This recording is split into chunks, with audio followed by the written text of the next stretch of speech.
A continuación, el Comité de Ética de Huesca lo presenta Carmen Garcés, que me parece que ponía en el programa que eras trabajadora social, perdón, sí, porque eso como no lo pone aquí y la tecnología me tiene aquí absorbida. Bien, pues Carmen Garcés nos va a hablar de cuando la humanización, que está muy presente en este simposio, se convierte en excepción. Hola, buenas tardes ya. Yo soy Carmen Garcés, trabajadora social del Hospital San Jorge, y os queríamos traer desde el miembro del Comité de Ética de Huesca y desde el CEA de Huesca os queríamos traer a este foro esta comunicación que está basada en el testimonio de un paciente que recibimos a modo de consulta y realmente nos impactó tanto aquella consulta por la dignidad con la que explicaba todo y por el relato que hacía, que pensamos que no nos lo podíamos quedar y teníamos que venir aquí a compartirlo con vosotros. Se ha hablado ya antes pues de los acompañamientos. Nosotros vamos a hablar, es un caso que habla de acompañamiento y de la necesidad de hacerlos, acompañamientos que son súper importantes al final de la vida y que son muy importantes también durante la vida, que es el caso, por ejemplo, de este paciente. Y también la importancia de la reflexión ética que comentaba antes Marisa Juan, ¿no? Pues es verdad que tenemos que reflexionar y compartir esas reflexiones y pienso que es muy importante. A ver si me aclaro con esto, porque llevamos unos audios que como fallen tendré que hablar yo.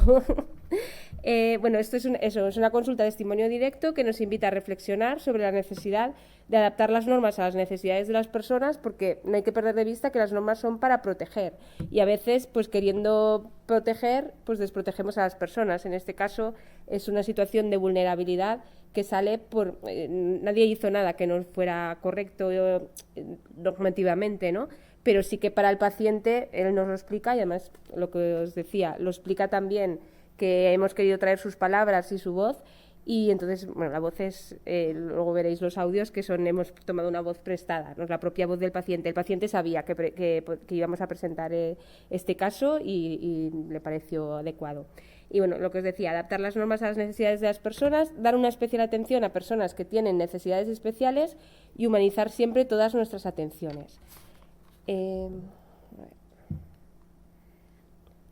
Como os comentaba, desde el CEA Huesca queremos compartir la petición que nos llegó a través de un paciente con discapacidad y es un relato que nos invita a reflexionar sobre la importancia de la humanización en nuestra práctica diaria y el respeto a los derechos de las personas con discapacidad y dependencia. Situaros por un momento en la situación de este paciente, una discapacidad superior al 75%, es una persona invidente con limitaciones en la movilidad y llega al servicio de urgencias en busca de atención médica.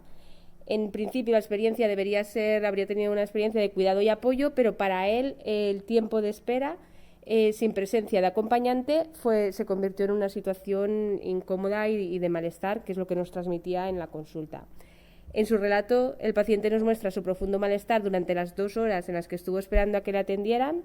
Todos hemos esperado tiempos en servicios de urgencias, pero los tiempos ya sabemos que no son los mismos siempre. A veces 5 minutos se te pueden hacer eternos. A veces esperas en una sala de espera mientras estás ahí whatsappeando con tus amigos, pero en este caso, a este paciente, que nos lo relataba en su consulta, esas 2 horas le resultaron especialmente incómodas. La voz del paciente nos recuerda la importancia de la presencia humana en las atenciones, porque no basta con aplicar estrictamente las normativas y debemos ir más allá y asegurarnos de que cada persona sea tratada con dignidad y respeto, buscando los apoyos y alternativas que se precisen. Para ponernos en contexto, estamos hablando de un paciente COVID positivo que acude al servicio de urgencias del hospital para ser atendido por una patología no relacionada con COVID.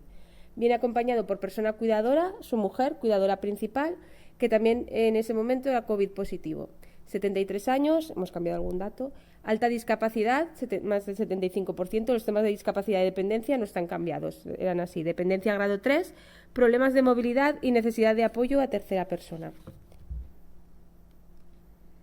El escrito del paciente que nos llegó al comité y que eso nos generó mucha reflexión y por eso hemos querido traerlo aquí, porque estaba muy bien argumentado y defendía muy bien sus derechos. Empezaba así: me dirijo a ustedes con el ruego de que se lea y se debata si se considera oportuno en ese comité y en el servicio de atención al paciente este escrito en el que voy a tratar de exponer de la forma más objetiva posible la situación que viví.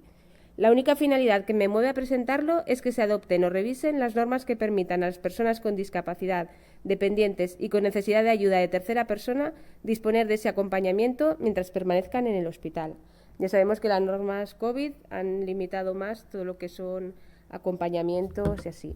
Os voy a leer, si encuentro dónde he metido la tarjeta, el relato que él nos hacía de previo, o sea, cómo enmarcaba esto, para que entendáis un poco el contexto, y él explica: a las X horas, emitimos las horas, llegamos al servicio de urgencias y mi mujer avisó a una celadora para que saliera a la puerta, porque tanto ella como yo éramos positivos en COVID y desconocíamos las normas que en el hospital tenían establecidas para estas situaciones. Le explicó que yo era una persona dependiente, que iba en silla de ruedas y que era invidente. Le dijo también que, dada mi situación, ella tenía que estar conmigo y le insistió varias veces.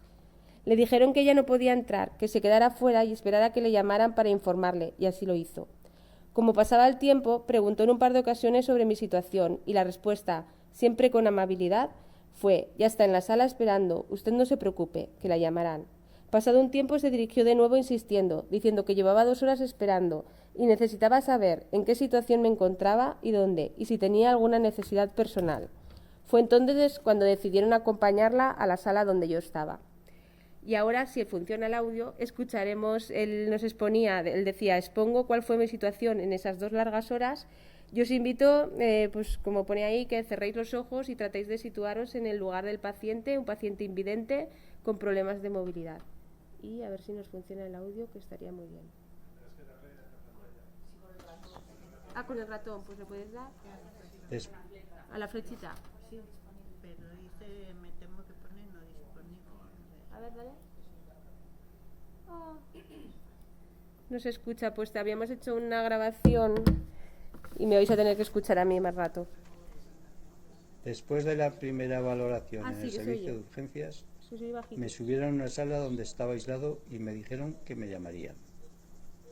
Yo no sabía en qué parte del hospital estaba, ni cuál era mi ubicación en la sala, si estaba situado de frente a la puerta o de espaldas, o si la puerta estaba abierta y podían verme desde el pasillo o por el contrario estaba cerrada. Desconocía el tiempo que iba a permanecer en ese entorno, del que carecía de referencias, y me preocupaba porque tenía sed, pero no tenía agua. Tenía necesidad de ir al váter, pero necesitaba que alguien me llevara y no contaba con nadie. Se me inflamaron las piernas y me dolían. En un determinado momento pensé que el único recurso que tenía para que alguien me atendiera era gritar, pero mi dignidad como persona y como paciente me lo impedía. La única vez que alguien se dirigió a mí fue unos 5 minutos antes de pasar a la consulta y me dijo que ya me iban a ver. Posiblemente coincidió con las gestiones que estaba realizando mi mujer en urgencias. Mientras esperaba, pensé en los casos que se debatían en el comité y que tal vez el comité era el único cauce para corregir estas situaciones, aunque podrían plantearse otras. Pero no se trata de buscar culpables, se trata de encontrar soluciones. Sí, puedes darle al de arriba y el otro nos lo saltaremos porque vamos. No, está abajo solo. Sí, abajo ahí. Vale.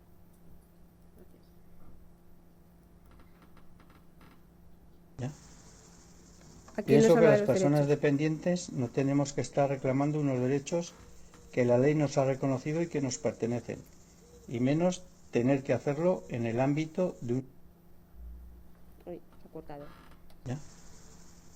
Pienso que las personas dependientes no tenemos que estar reclamando unos derechos que la ley nos ha reconocido y que nos pertenecen, y menos tener que hacerlo en el ámbito de un hospital universitario.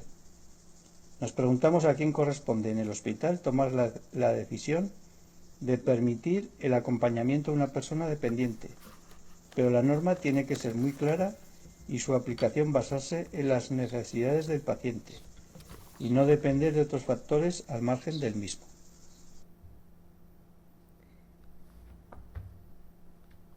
Aquí me salto el audio porque me queda poco tiempo, pero en este audio decía que como recuerdo positivo y que deseaba manifestar el buen trato personal y profesional de las doctoras que le atendieron y que quería expresar el agradecimiento, y aclaraba que no era una crítica a los otros profesionales que le habían atendido, pero que entendía que estas circunstancias debían revisarse, que estas normas debían revisarse y que simplemente lo que quería hacerlo conocer.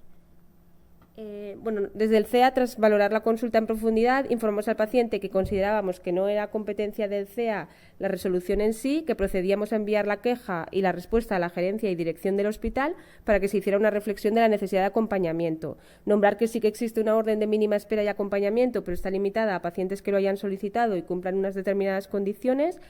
Y que nosotros también sugeríamos que se realizasen talleres de sensibilización sobre la atención a personas con discapacidad de dependencia y que se solicitara la colaboración a CADIS, que es la coordinadora de asociaciones de personas con discapacidad en Huesca. Hubo una reunión posterior con gerencia y CADIS después de esta intervención nuestra. Y bueno, un poco la carta del paciente nos desafía a mejorar nuestra atención, a aplicar nuestros conocimientos para evitar situaciones como esta y garantizar una atención más humanizada, y la humanización tiene que ser una constante en nuestros hospitales, centros y servicios, y especialmente con personas con necesidades especiales. Existen protocolos y normativas, lo que decíamos, pero debemos estar atentos a las necesidades de las personas que tenemos delante. Y no siempre es fácil en momentos, todos lo sabemos, de alta presión asistencial y ritmo rápido de atención, pero no tenemos que perder esto de vista. Por último, recordar que trabajamos por la salud y el bienestar de nuestros pacientes y que esto implica escuchar sus voces, comprender sus necesidades y mejorar su experiencia en el sistema de salud. ¿Qué podemos hacer? Pues tomar estos testimonios como una llamada a la acción, recordar que cada uno de nosotros desde su puesto de trabajo tiene el poder de marcar la diferencia en la vida de nuestros pacientes, que no basta con cumplir normas y hay que ampliar la mirada, trabajar en equipo y en red para construir un sistema de salud más humano, reivindicar una atención de calidad y calidez, formarnos y sensibilizarnos. Es vital la formación continuada a lo largo de toda nuestra vida laboral, porque tenemos que estar aprendiendo siempre, reflexionar nuestra práctica diaria. Y eso, porque debemos apostar por una asistencia excepcional y humanizadora en la que la humanización no sea una excepción.